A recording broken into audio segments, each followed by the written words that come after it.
So I worked at Kanye West. It must have been 2013, 2014 as a freelance machinist. Um, at the time, it was called West Brand. I think it probably is. The funny thing is, I remember I was on the way to Alexander McQueen, working there for a certain season, and I did the evening shift.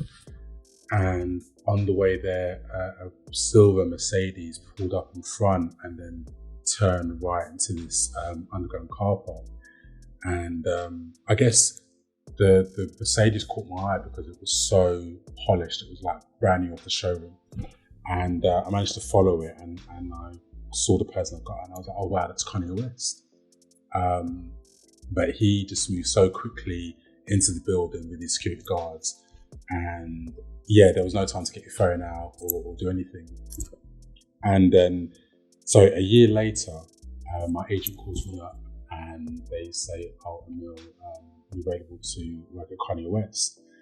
And I remember I was in the cinema, and I was so gassed because obviously it's Kanye West, someone who I've really admired for a long time.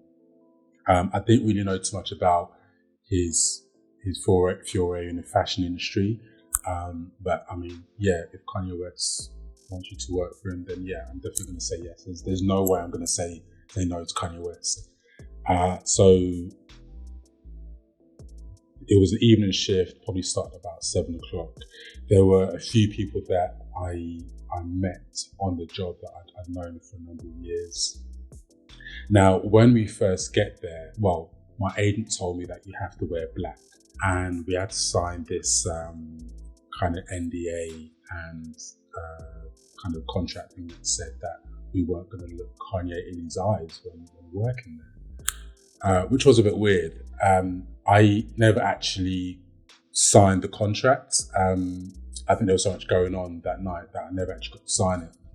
But there was an expectation that you weren't meant to talk to him, you weren't meant to look at him, you weren't meant to, make eye contact. None of that.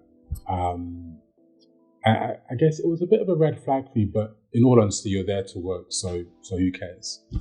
There was a point where he as in Kanye was actually in the studio just doing a lot of rapping. So I guess he was working on music stuff whilst working on fashion stuff. And that I admired so much because I'm a creative. Those of you that know me well know that I produce music as well. So I love the juxtaposition with fashion and music. They go hand in hand. So the fact he was doing both at the same time was really inspirational. I'd say one of the things that maybe I didn't enjoy too much or kind of made me raise an eyebrow was that some of the designers that were working under Kanye were going to certain stores and bringing back garments to copy.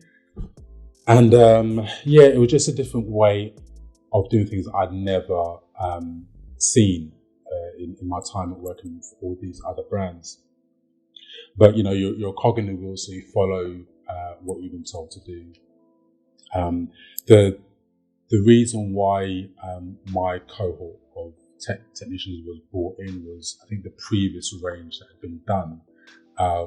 The stylist apparently had not liked it, so essentially they had to start again with the range. So that's where they brought this new team in, which I was part of. And all in all, I think we worked there for about a week for the first season, and then there were dribs and drabs of sessions that we had to do. So the time I was working at Kanye West, I think it was around about the time I'd met my wife. So I was actually technically homeless because I would work there from 7 in the evening to about 3, 4 in the morning. Then I'd come back to my office and sleep in my office. I didn't have a home to go to. And I mean, it didn't really bother me too much because my work ethic has always been of a very high level. But it was in the dead of winter. So yeah, my office was really cold. So I had to get 3 blankets. My wife bought me a bed. So I was doing that for at least 7 days, and you had to be focused in your job because, like with anything, if you make mistakes, people notice, and then if you make too many mistakes, you don't get the call back. And now with everywhere you go, there's always a workroom manager. I mentioned in the earlier video that Judy was workroom manager for Alexander McQueen. Now for Kanye West, it was a girl called Nike, spelled Nike, and I actually worked with her later on down the line at Peter Pilotto. So the fashion industry is a very small business. It's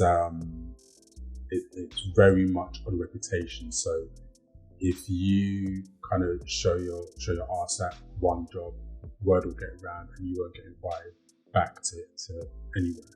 So yeah, you're always in your best behaviour. Make sure you're not burning bridges or whatnot. But yeah, I think working at Kanye West didn't really advance me technically, but once I told people that I was on the team that worked in the Paris collection, it gave me a bit more credibility. One thing I did notice though is that I think in that time anyway, Kanye West was building itself comparable to McQueen because they were both in Clerkenwell and there were similarities having worked at Alexander McQueen that I saw at Kanye West. So I guess I was able to slot in pretty well and I was able to give technical advice where needed.